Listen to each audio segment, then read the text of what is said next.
दोस्तों, गिरमिटिया वो लोग थे जिनके आने जाने का टिकट खर्च उन्हें नहीं देना होता और जो एक ख़ास समय की मजदूरी के लिए एक ख़ास जगह ले जाए जाते। दोस्तों, ये एक साधारण सी परिभाषा लगती है, पर इस परिभाषा से तमाम आईटी कर्मचारी, डॉक्टर या अन्य कर्मी जो आज भारत से जाकर विदेश में नौकरी कर रहे हैं, सब गिरमिटिया हैं। यहाँ ये सोचने की बात है कि गिरमिटिया शब्द की उत्पत्ति कैसे हुई। असल शब्द था एग्रीमेंट, जो गिरमिट हो गया। पर गौर करने की बात यह है कि हिंदुस्तानी कितने काबिल थे। क्या वे लोग एग्रीमेंट समझने की क्षमता रखते थे?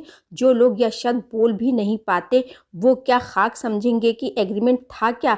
जिसने भी गिरमिट पर अंगूठा लगाया वो गिरमिटिया कहलाया। 1807 में ब्रिटिश साम्राज्य में गुलामों के व्यापार पर पाबंदी लग गई। अब गुलामों की बिक्री बंद हो गई। जिस जहाज पर गुलाम पाए जाते, 100 पाउंड का जुर्माना प्रति गुलाम लगाया जाता। गुलाम अक्सर ब्रिटिश शासित प्रदेशों से ही आते और उनका शोषण हर देश के लोग करते, पर नैतिक रूप से स्वयं को श्रेष्ठ मानने वाले देश के ऊपर गुलामी का पाप चढ़ने लगा। अंदाजन 8 लाख गुलाम मुक्त हुए, पर गुलामों को आखिर क्या मिला? शशि थरूर ऑक्सफोर्ड यूनियन के अपने भाषण में उस वक्त के ब्रिटिश साम्राज्य से हिसाब मांगते हैं, पर ब्रिटिश साम्राज्य और उनके पूर्वजों ने अपना दोष छुपा लिया। इन आज़ाद हुए गुलामों को फूटी कौड़ी नहीं मिली। इसके उलट ब्रिटिश पूंजीवादियों को लगभग 20 मिलियन पाउंड की राहत राशि बांटी गई। नई गुलामी एक स्कॉटिश व्यक्ति विलियम्स ग्लैडस्टोन के दिमाग की उपज थी। उन्होंने सोचा कि क्यों ना कानूनी तौर पर बहाली की जाए हिंदुस्तानी मजदूरों की, क्योंकि इस समय भारत ब्रिटिश राज है, इसीलिए जो भी होगा वो लंदन की राजगद्दी के हिसाब से होगा। अंग्रेज़ों और भारतीय मजदूरों के बीच एजेंट का काम करने वाले अरकटी कहलाए। वे गांव-गांव जाकर पुरुषों और महिलाओं को बहला फुसलाकर अंग्रेज बड़े अफसरों के पास ले जाते। इन अरकटी एजेंटों की किस्मत तब और भी खुल गई जब 1857 के सिपाही विद्रोह में कई विद्रोही फौजियों को ब्रिटिश सरकार ने निकाल दिया और वो बेरोजगार हो गए। ऐसे लोग कुछ ना कुछ नौकरी करना चाहते थे और फौज में रहने के बाद गांव लौटकर खेती नहीं करना चाहते थे। इन्हें जब इस योजना का पता लगा, ये खुद ही इन एजेंटों के जाल में फंस गए। अरकटी एजेंट्स को हर पुरुष पर 45 रुपये और हर महिला पर 55 रुपये मिलते थे। अरकटी उन्हें सिखा देते कि मजिस्ट्रेट के हर सवाल के जवाब में हाँ कहना। उन्हें मजिस्ट्रेट के सामने खड़ा किया जाता, वो हाँ कहते और एग्रीमेंट पर बिना समझे बूझे अंगूठा लगाते। कलकत्ता आकर इन सबको पहले नहलाया जाता। डिपो में मजदूरों का श्रृंगार भी होता। इन्हें जब विलायती साबुन नहाने के लिए दिया गया, इनमें से कुछ इसे मिठाई समझकर खा गए। अज्ञान और गरीबी का अंदाज़ा इसी बात से लगाया जा सकता है कि लोगों ने साबुन कभी देखा ही नहीं था। नहाने और कपड़े पहनने के बाद गिरमिटिया एक भेष में एक से नजर आते। हर गिरमिटिया जब जहाज पर चढ़ता तो उसके गले में कैदियों की तरह एक नंबर प्लेट टंगा होता, जिसे टिन टिकट कहा जाता। पूरे सफर में गले में लटका रहता। यही नंबर उनकी पहचान होगी। जहाज पर चढ़ने के समय कई अलग अलग भाव होते। कुछ उदास होते, कुछ भावहीन होते और कुछ प्रसन्न। कई लोग अंतिम समय में भी भागने के रास्ते ढूंढते। पर यहाँ महिलाओं का व्यवहार गौरतलब है। महिलाएं संभवतः भारत में भी दुखी थीं, या यूं कहिए आज़ाद नहीं थीं। यह जहाज इनको नई उड़ान देने वाला था, फिर भी देश छोड़ने का दर्द तो था ही। एक बीमार महिला जहाज पर चढ़ने से पहले मना करती है कि वह जहाज पर मर जाएगी, फिर भी उसे ज़बरदस्ती चढ़ा दिया गया। महिलाओं की कीमत अच्छी थी तो उन्हें कोई खोना नहीं चाहता था, पर उस महिला की भविष्यवाणी सच निकली कि वो मर जाएगी। उसने जहाज से कूदकर आत्महत्या कर ली। वहीं दूसरी तरफ एक मुनिया नाम की विधवा महिला का जिक्र आता है, जिसे गुप्त रोग के शक पर कलकत्ता में रोक लिया गया था, पर मुनिया किसी और का पास और टिकट चुराकर जहाज पर चढ़ गई। बाद में उसकी चोरी पकड़ी गई तो उसने कहा कि उसकी बहन रामदैया जहाज पर है और उसका साथ जाना जरूरी है। उसके संकल्प को देखकर उसे जाने दिया गया। मुनिया संभवतः उन महिलाओं में से थी जो किसी भी हाल में भारत से मुक्ति चाहती थी। जहाज़ों की संरचना अलग अलग थी, पर आमतौर पर सभी कम से कम 2 महले जहाज थे। जहाज पर जाति वाला मुद्दा ना उठे, इसलिए ऊंची जाति वालों को अक्सर भंडारी या खानसामे का काम मिलता। दलित स्वर्णों का बनाया भोजन भगवान का प्रसाद समझकर खाते। जहाज पर कार्यों का एक जिक्र तोताराम अपनी किताब में करते हैं। वहाँ इन गिरमिटियों को कार चुनने को कहा गया। कई लोगों ने टोपस की लिस्ट में अपना नाम लिखवा लिया। उन्हें टोपस का अर्थ पता नहीं था। सोचा कुछ आसान सा कार्य होगा। यह कार्य शौचालय का मल ढोने का था और जब लोगों ने आनाकानी की उनसे ज़बरदस्ती मल ढुलवाया गया। जहाज़ पर ही सबके कौशल की नुमाइश शुरू होती। जो नेता दिखते उन्हें सरदार बनाया जाता। ये खासकर वो लोग भी थे जो सचमुच भागकर आए थे अपनी मर्जी से। ये खुश थे और इसीलिए अंग्रेज़ों की चापलूसी भी करते थे।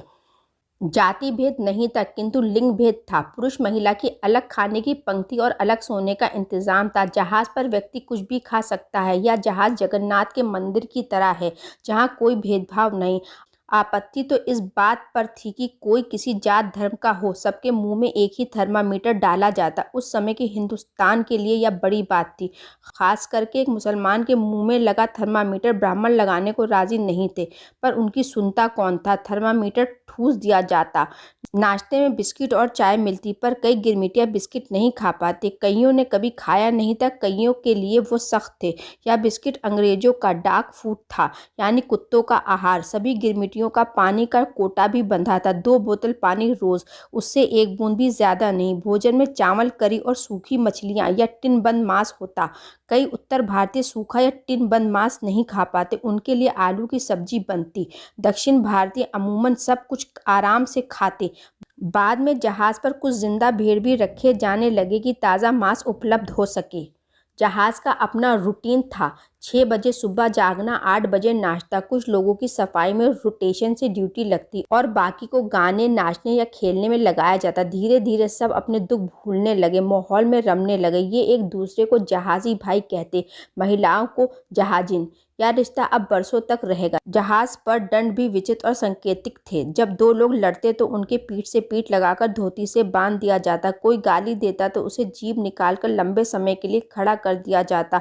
कोई चोरी करता तो मुंह काला कर मुर्गा बनाकर दौड़ाया जाता और बाकी लोगों को जोर जोर से उन पर हंसने को कहा जाता। एक उम्र के बाद इस तरह की बेइज्जती सहनी कठिन होती।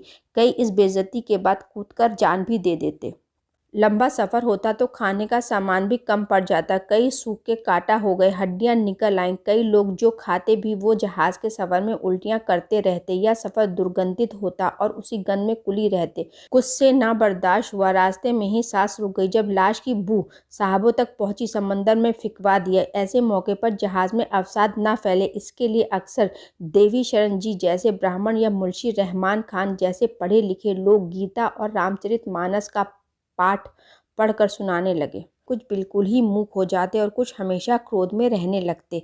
ऐसे ही 1875 में रतनी नामक औरत पागल हो गई और अपने शिशु को गुस्से में आकर जहाज से समंदर में फेंक दिया।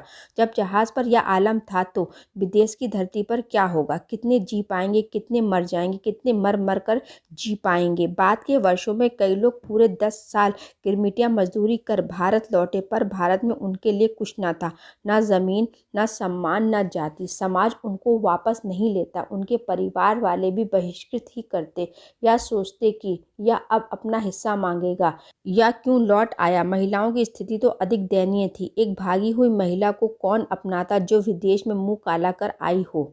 मथुरा नामक एक महिला जब अपंग हो गई तो उसे भारत वापस भेज दिया गया, पर एक गरीब अपंग महिला के लिए भारत में कोई जगह नहीं थी। वह 1893 में वापस एल्बे जहाज से लौट गई। वह कैसे लौटी और अपंग की बाकी जिंदगी कैसे कटी, यह पता नहीं। जहाज पर एक और परंपरा जो बाद में होने लगी वो थी जहाजी विवाह की। जहाज के कैप्टन यह चाहते कि जहाज पर ही जोड़े बन जाएं और बगान मालिक भी यही चाहते थे। वो पुरुषों को यह कहते कि टापू पर पहुंचने पर तुम्हारा खाना कौन बनाएगा, और महिलाओं को समझाते कि तुम्हारी रक्षा कौन करेगा। ऐसे कई जोड़े बनाए गए और विवाह करा दिए गए। हालांकि जहाज के द्वीप पर पहुंचते ही कुछ महिलाओं ने अपने पति को पति मानने से इनकार कर दिया।